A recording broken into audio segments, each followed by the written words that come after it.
주님의 샬롬의 평강이 여러분과 함께 하시기를 바랍니다. 특별히 말씀을 듣는 현장에 오셔서 예배드리는 성도들, 그리고 가정에서 가족과 함께 예배를 드리는 성도들, 성령의 기름 부으심이 있게 되기를 기대하겠습니다. 아멘.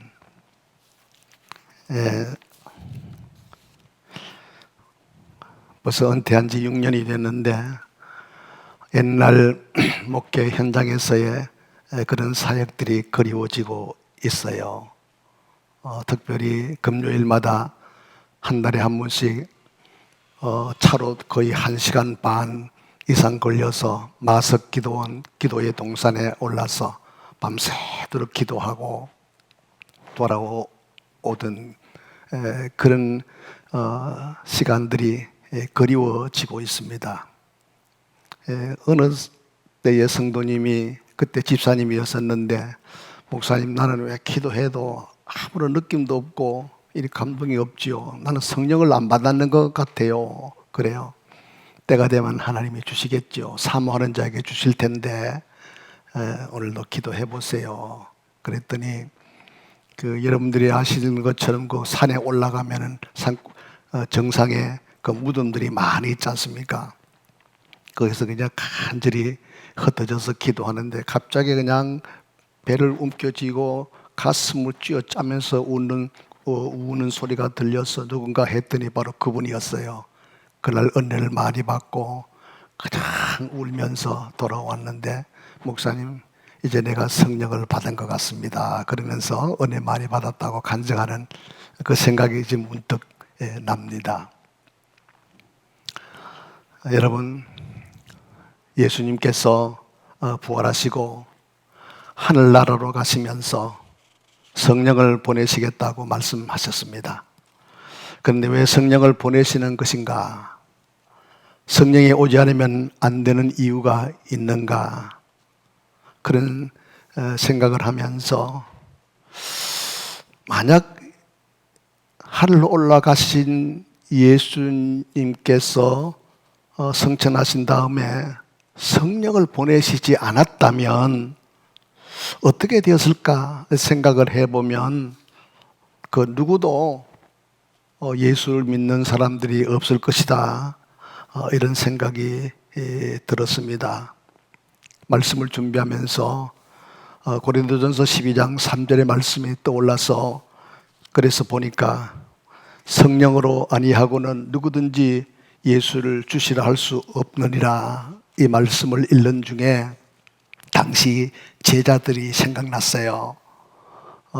제자들은 여러분들이 아시는 것처럼 3년 동안 주님과 함께 동고동락을 했고 예수님이 직접 부활하심을 목격하기도 했음에도 불구하고 예수가 진정한 그리스도임을 믿지도 않았고, 믿지 아니하니 나가서 복음 전하는 일은 꿈에도 꾸지 못했는데, 마가의 다락방에서 성령이 강림하고 성령을 체험한 그들이 베드로를 비시해서 많은 제자들이 세상으로 나가서 담대하게 복음을 전했던 그 생각이 떠올라 왔습니다.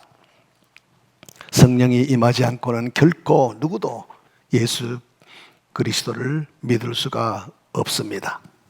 여러분, 믿음이라고 하는 것은 우리의 마음의 결심이나 또 행함의 의지로 되는 것이 아닙니다.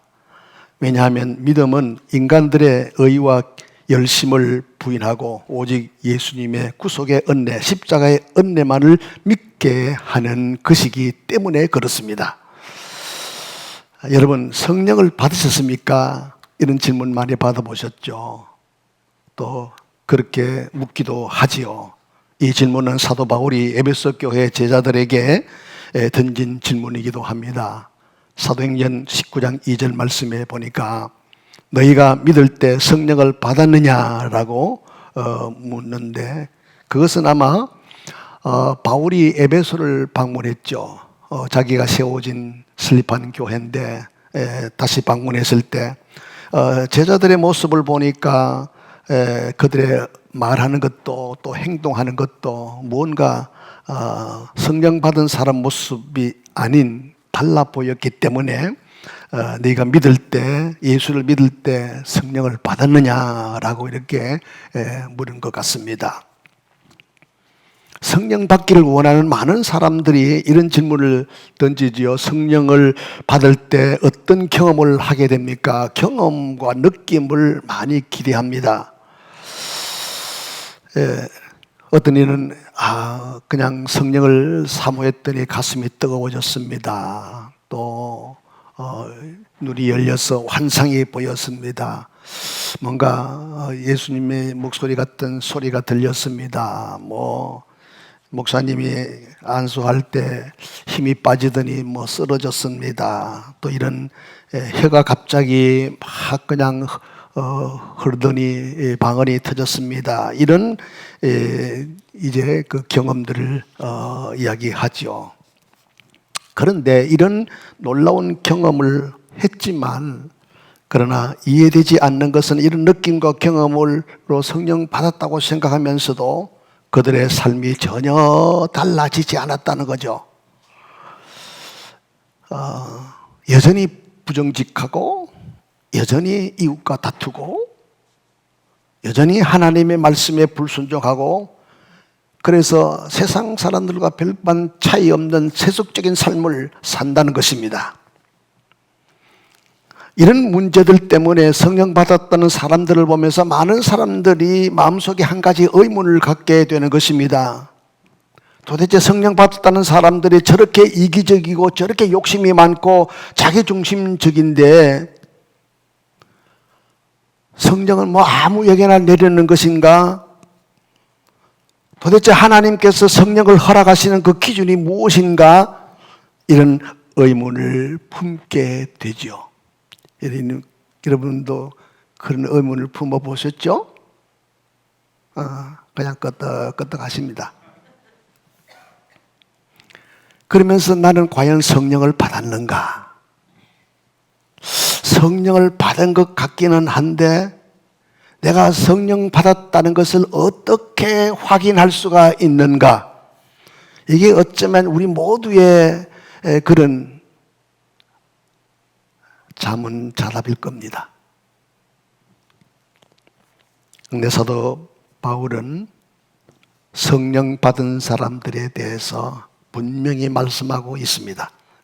같이 읽을까요? 갈라디아서 5장 24절입니다. 시작.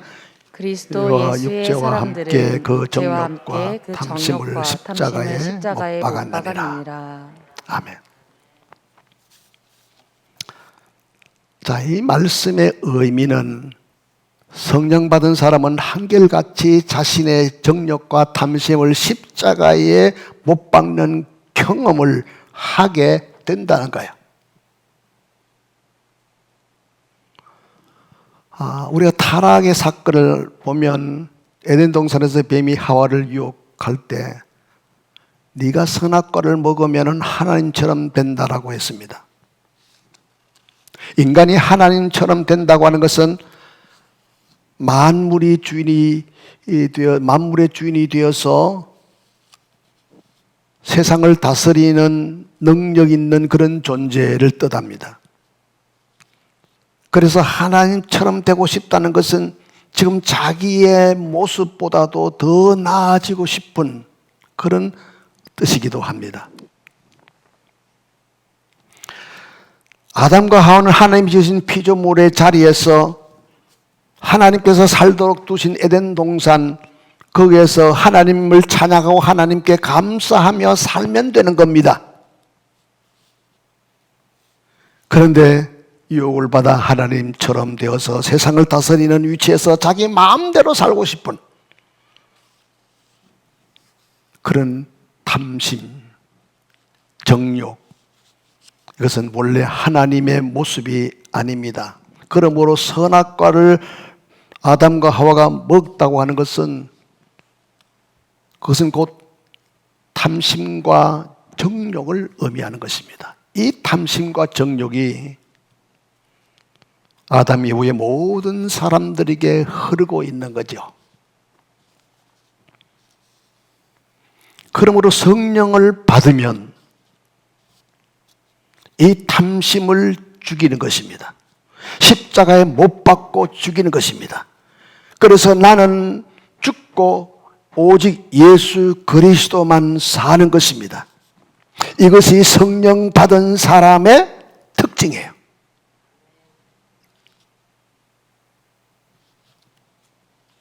참된 그리스도인은 성령을 받고 내가 죽어 없어진 겁니다.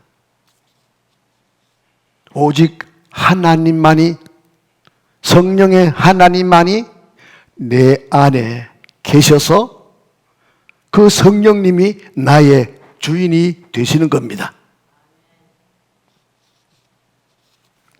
다시 묻습니다. 여러분 성령을 받으셨습니까? 확실한 대답이 되지 않는 심각한 문제가 오늘 한국 교회의 특징이 아닐까요?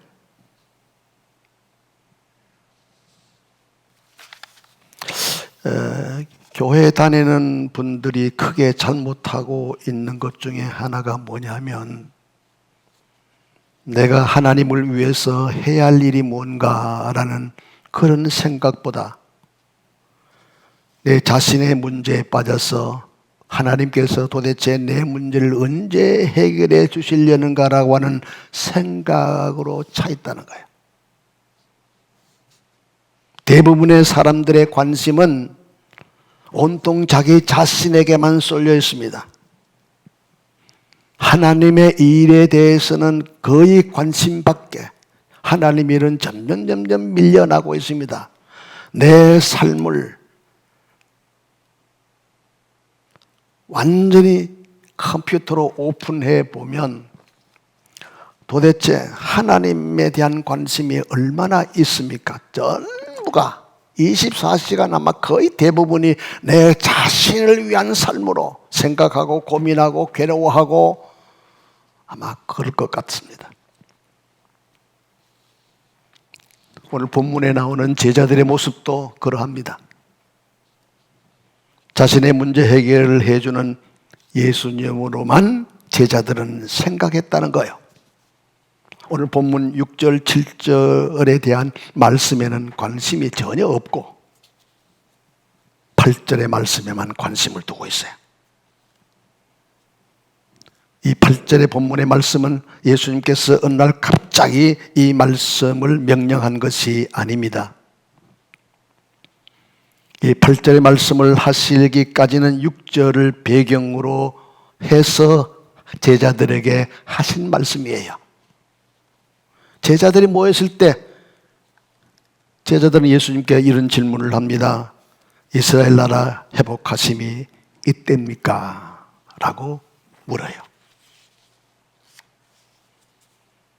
이때라고 묻습니다. 제자들의 관심은 자기의 것, 자기의 가정, 자기의 나라 이것에 대한 관심밖에 없는 것입니다. 예수님의 제자들은 부활하셔서 자기들 앞에 나타나 계시는 예수님께 이스라엘의 회복의 때를 묻고 있는 거예요. 자, 우리가 아는 것처럼 이스라엘 나라의 회복이라고 하는 것은 무엇입니까? 당시 이스라엘이 로마로부터 해방되고 자유를 얻어서 세상 위에 굳게 세워지는 나라다운 나라를 세우겠다는 것, 이것이 뭐냐면 이스라엘 나라의 회복이잖아요. 제자들은 죽었다가 다시 살아나신 예수님에게서 야, 저분은 기적도 많이 행하고 죽은 자도 살리고 오병이의 기적도 행했으니까 이스라엘 우리의 나라를 회복할 수 있는 적임자라고 하는 것을 알고 예수님에게 희망을 걸었던 거죠. 그래서 제자들이 이스라엘 나라를 로마로부터 해방시키고 자유를 얻게 하는 그날이 이때냐고라, 이때냐입니까? 하고 묻는 것입니다. 왜? 주님이 부활하셨기 때문에 바로 이때입니까? 라고 묻는 것입니다. 제자들은 예수님에게 자기들의 문제 해결을 위한 때는 그때를 기대하면서 예수님은 우리를 돕는 분으로 부활하셨다고 생각한 것입니다. 그래서 예수가 부활하셨으니 바로 이때냐고 제자들이 묻는 것이죠. 제자들은 예수님에게 자기들의 문제 해결을 위한 때를 기대했고 자기들을 위해서 부활하신 것으로 그렇게 예수님을 본 것입니다. 어쩌면 우리의 모습과 같지 않습니까?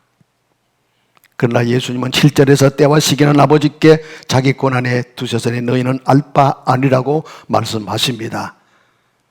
때와 시기는 너희들이 관심을 두지 말라는 것이죠. 하나님의 권한에 속하는 것이기 때문에 하나님의 때가 되면, 하나님의 기한이 되면은 그냥 주실 것이고 그때 주실 때 너희들이 받아만 되는 것이다. 그래서 이 말씀의 의도는 자신의 문제에 관심을 두지 말고 하나님의 백성으로서 사는 것이 어떤 것인지에 좀 관심을 두라. 바로 그런 의미예요. 그리고 예수님께서 8절의 말씀에서 오직 성령이 너희에게 임하시면 너희가 권능을 받고 예루살렘과 온 유대와 사마리아와 땅끝까지 이르러 내 증인이 되라고 말씀하십니다. 그렇기 때문에 이 말씀을 8절에만 집중해서 보면 전도해라, 선교해라 그런 명령을 내리시는 것처럼 보이지만 그렇다고 해서 선교를 하지 말라는 건 아니에요. 그러나 이 말씀에 의도하는 바는 전도하라는 명령보다는 성도는 이 땅에 살면서 어떤 관심을 두고 살아야 하느냐라고 하는 그 방향을 우리에게 설정해 주고 있는 것입니다. 제자들이 지금 당장 해야 할 일이 뭐냐? 그것은 예루살렘과 온 유대와 사마리아와 땅끝까지 이르러 내 증인이다. 예수님의 증인이 되라는 거예요. 자, 이 8절의 말씀은 제자들에게 큰 의미 있게 다가왔습니다. 이유는 당시 제자들은 유대인으로서 하나님의 선택하신 백성이라고 하는 선민 사상이 강하게 있었거든요. 선민 사상은 이스라엘 자기 나라만 하나님께서 구원하시고 사마리아나 땅끝까지 다른 지역에 사는 모든 이방인들에게는 하나님의 구원이 없다라고 생각하는 사상입니다.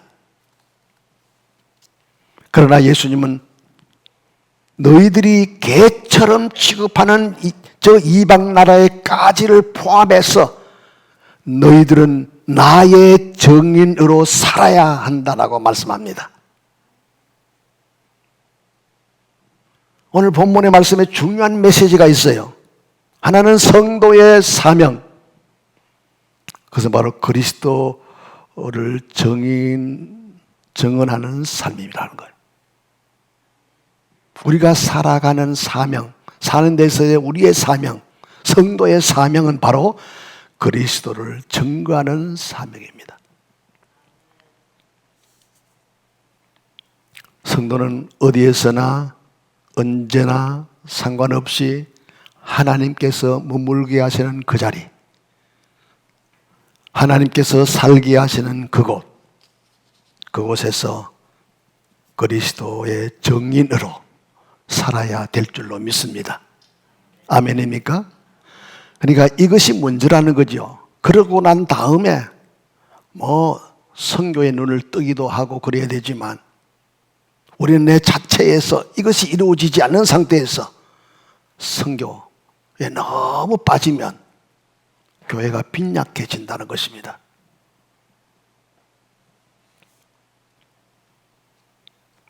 그런데 정인의 삶, 예수님의 정인으로서의 삶은 예수님이 사셨던 삶을 살고 예수님이 가셨던 그 길을 나도 가는 것, 이것이 예수의 증인으로 살아가는 삶입니다. 그런데 두 번째 중요한 메시지가 뭐냐면 그리스도의 증인으로 살려고 할 때 그리스도가 누군지를 알아야 되잖아요.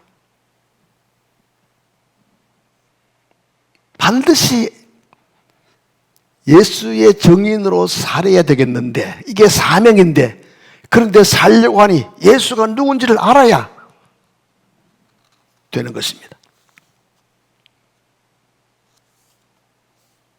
그런데 두 번째 중요한 메시지가 그리스도를 알기 위해서는 반드시 성령이 임재해야 하고 성령을 받아야 한다는 것. 성령이 아니고서는 예수 그리스도를 알 수가 없고 예수 그리스도를 믿을 수도 없고 예수 그리스도를 절대로 볼 수가 없고 느낄 수가 없다는 겁니다. 하나님이 육의 몸을 입고 이 땅에 오시고 나에게 찾아오셨듯이 성령님 또한 나에게 오셔서 성령님이 보여주실 때 그리스도가 보이고 성령님께서 보여주실 때 내가 그리스도를 알고 성령님께서 보여주실 때 내가 예수를 그리스도로 믿게 되는 것입니다.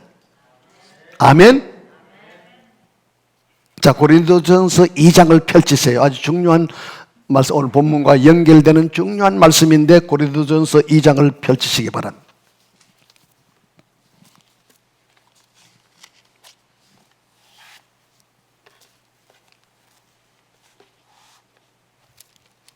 자, 거기에 보면은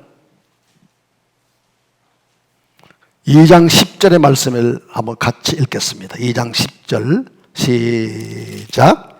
오직 하나님이 성령으로 이것을 우리에게 보이셨으니 성령은 모든 것 곧 하나님의 깊은 것까지도 통달하시느니라.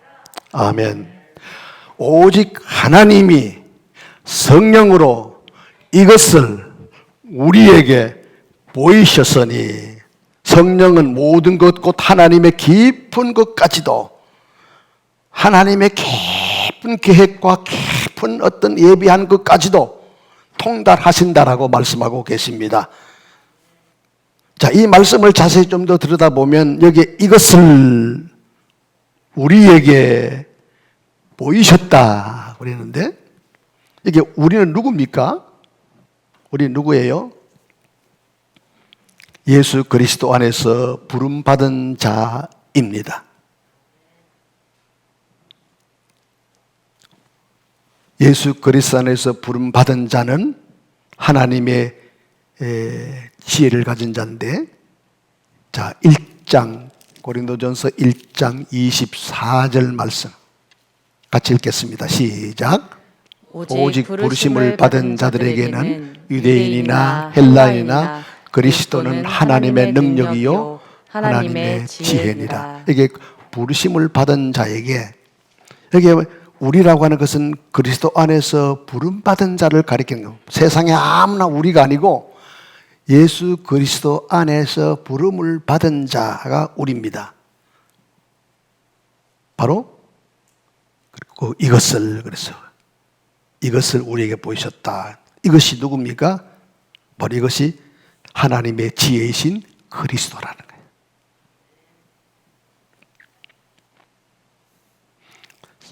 하나님께서 성도들에게, 부르심을 받은 성도들에게 성령을 주셔서 그리스도를 보게 하고 알게 하신다는 거예요.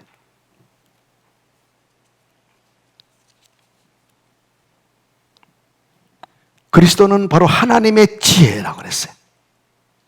왜 그리스도가 하나님의 지혜입니까? 그것은 바로 하나님께서 창세전부터 은밀하게 그리스도를 감추어 놓으셨던 것. 그래서 하나님의 지혜라고 말씀합니다. 2장 7절 말씀해 보십시다.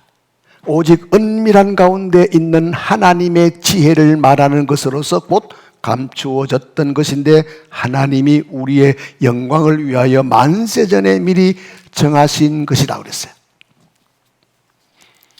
왜 그리스도가 하나님의 지혜입니까? 창세전에 하나님께서 그리스도를 당분간 은밀하게 감추어 놓았었어요. 그런데 그 감추어 놓으셨던 것을 바로 성령 시대에 성령의 사람들에게 보여서 예수가 그리스도임을 알게 하셨다는 겁니다. 할렐루야. 아멘. 그래서 9절 말씀해 보세요. 2장 9절의 말씀에 보면은 세상의 지혜로는 그리스도를 눈으로 보지도 못하고요, 귀로 듣지도 못하고 마음으로 생각하지도 못합니다.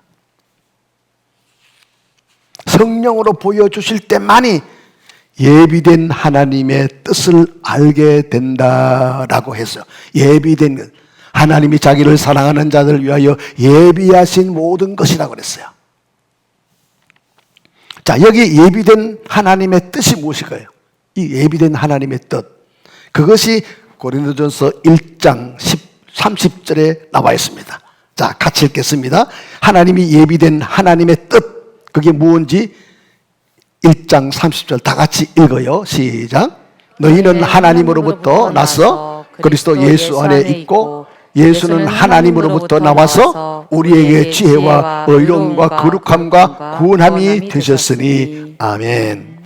자, 무슨 소리? 하나님이 감춰 놓으셨던 그 예비된 하나님의 뜻은 창세전에, 하나님께서 창세전에 이미 나를 지어서 예정하셨고, 예정하신 대로 나를 선택하시고, 선택하신 자를 예수 그리스도 안에서 불러내시고, 아멘, 불러내셔서 저들의 죄를 사하여 의롭게 하시고, 믿습니까?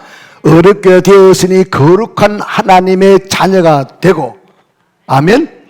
그래서 우리가 구원의 자리에 이르게 되는 것, 이것이 예비된 하나님의 뜻인 줄로 믿습니다.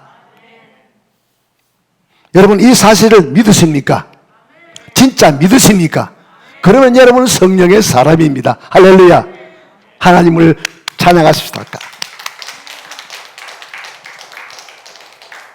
성령 받은 자, 구원받은 자는 하나님의 지혜를 가진 자입니다. 세상 사람들은요, 하나님의 지혜가 없어요. 세상 지혜로만 살아갑니다. 그래서 세상의 지혜는 사람 자신만 있는 거예요. 사람만 있는 거예요. 왜 그렇습니까? 아담과 하와가 범한 죄를 그대로 갖고 있습니다. 자신이 확장되고 더 발전되고 더 커지고 더 높아지기 위해서 하나님처럼 되려고 하는 탐심과 정욕을 가지고 있어요. 때문에 세상 지혜로는 하나님을 알 수도 없고 볼 수도 없고 자신만 보고 삽니다. 이게 세상 사람들의 특징이에요. 그러나 하나님의 지혜는 인간 그리고 자신이 없어졌어요. 아까도 말씀드린 대로 하나님의 지혜를 누가 갖습니까? 성령 받은 자가 하나님의 지혜를 갖습니다. 하나님의 지혜를 간 자는 인간 자신이 없어요. 자신의 정욕을 이미 십자가에 못 박여 죽였기 때문입니다. 오직 하나님의 영광과 예수 그리스도로만, 그 은혜로만 가득 차 있어요. 내 안에 성령님이 계시는데 그 성령님은 하나님의 영광을 위해서 그리스도의 은혜로만 그냥 채워질 수 있도록 내 안에 천국이 이루어진 것입니다. 그래서 세 번째 중요한 메시지는 성령 받은 자는 그래서 완전한 자이다. 한번 따라 하십시다. 성령 받은 자는 완전한 자다. 성령으로 완전하게 되는 것입니다. 고린도전서 2장 6절에 보니까요, 우리가 아는 대로 고린도 교회는 참 분쟁이 많았던 곳입니다. 고린도 교회는 갈등도 많았습니다. 문제 있는 교회처럼 보였습니다. 그럼에도 불구하고 사도 바울은 고린도 교회를 온전한 자로 표현하고 있어요. 우리가 온전한 자들 중에서는 지혜를 말하노니 이 지혜는 세상 지혜가 아니고 하나님이 주신 지혜라고 하는 것을 말씀하고 있는 것이에요. 왜 문제가 있는 고린도 교회를 향해서 사도 바울이 온전하다고 표현하셨습니까? 그 근거가 도대체 무엇입니까? 주님께서 사도 바울이 고린도 교회를 온전한 것으로 표현한 근거는 예수 그리스도 안에 성도로 부름받아서 거룩하여 졌기 때문에, 그래서 고린도 교회가 온전하다는 거예요. 우리 신세계 교회도 인간의 눈을 세상 지혜로 보면은 냄새나고 거짓도 있고 잘못도 있고 인간 냄새가 푹푹푹 나지만, 우리가 온전해야 하다는 근거는 하나님께서 우리를 사랑하여 불러내셔서 죄를 용서하시고 의롭게 하여 하나님의 거룩한 자녀로 삼아 주셨기 때문에 신세계교회는 완전한 것입니다. 성도의 온전함은 자신의 행위나 열심으로 된 것이 아닙니다. 성령으로만 되는 것입니다. 아멘. 마태복음 5장 48절에서 그래서 그러므로 하늘에 계신 너희 아버지의 온전하심과 같이 너희도 온전하라 말씀을. 아들은 아버지를 닮게 되어 있어요. 따라서 하나님이 온전하시다면 하나님의 아들 또한 온전해야 되잖아요. 아들이 아버지와 같이 온전한가 온전하지 않는가에 따라서 바로 그 아들이 하나님의 자녀일 수도 있고 하나님의 아들이 아님이 드러나는 것입니다.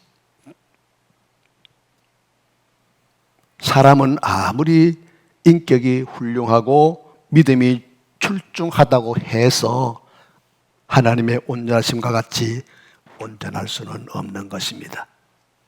신앙생활을 아무리 열심히 하고 그 행위가 바르다고 할지라도 온전한 평가를 결코 받을 수가 없는 것입니다. 그래서 예수님은 사람이 자기의 의로움과 공로로는 하나님의 자녀가 될 수도 없고 천국 백성도 될 수가 없다고 이미 확실하게 선언하셨습니다. 여러분, 우리가 조심해야 될 것이 하나 있습니다. 우리는 교회는 사람을 보고 무조건 믿고 따라가면 안 돼요. 아무리 좋은 지도자처럼 보여도 들어가 보면 그게 인간 냄새가 나요. 아무리 훌륭해도 들어가 보면 다 똑같아. 세상 말로 다 그가 그야. 다 똑같아요. 그런데 우리가 보는 것은 뭘 보아야 됩니까? 교회는 뭘 보아야 됩니까? 겉으로 드러나고 있는 것들을 보면 안 돼요. 지난번에도 제가 말씀드린 4대 교회는 세상 사람들은 전부 겉모습을 보고 살아있다 하지만 주님은 내면을 들여다보시면서 실상은 죽었다고 평가한 것처럼 우리의 눈은 늘 성령의 흐름을 보아야 됩니다. 그분이 성령의 사람이냐, 성령의 흐름을 보아야 돼요. 교회가 좋다고 다른 교회 가봐도 다 그 교회가 그 교회예요.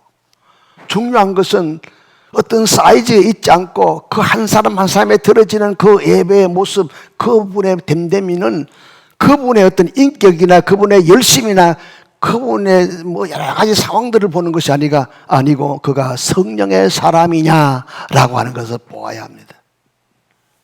여기에 초점을 맞추면 되는 거야.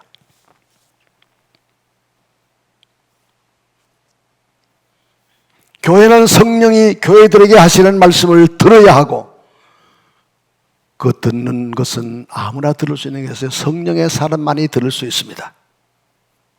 그리고 그 성령의 음성을 분별해 내는 것입니다. 저는 요사이 하나님께 기도하면서 가장 큰 은혜가 뭘까? 그것은 분별의 능력이라고요. 여러분, 성령의 사람들 가운데 여러분 분별의 능력을, 분별의 은사를 구하시기를 바랍니다. 이 시대를 분별할 줄 알고 복음의 말씀을 분별할 줄 알고 하나님의 뜻을 분별할 수도 알고 이 시대에 하나님의 때가 어느 정도까지 이르는지를 분별할 줄 아는 분별의 능력이 필요하다는 것입니다. 그래서 늘 우리는 구하는 것은 세상적인 것이 아니에요.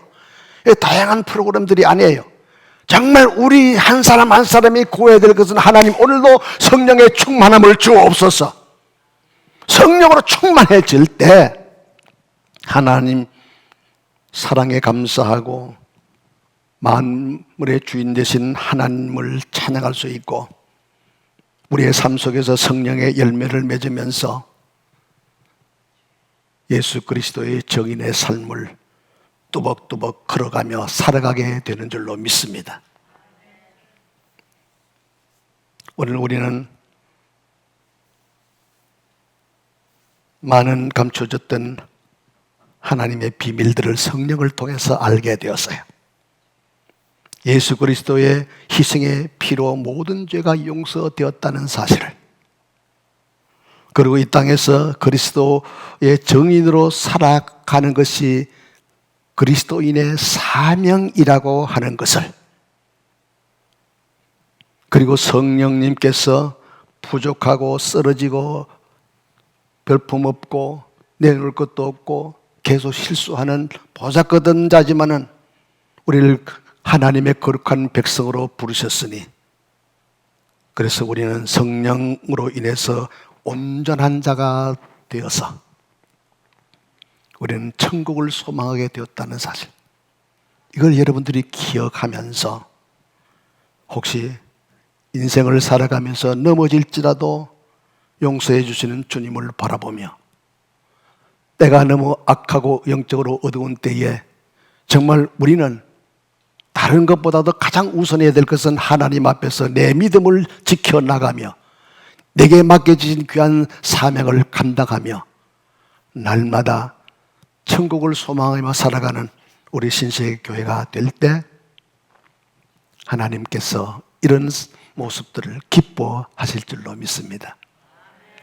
신세계 성도 여러분, 하나님의 놀라운 기름 부심, 성령의 기름 부심이 함께 하시기를 주의 이름으로 축복합니다. 기도합시다.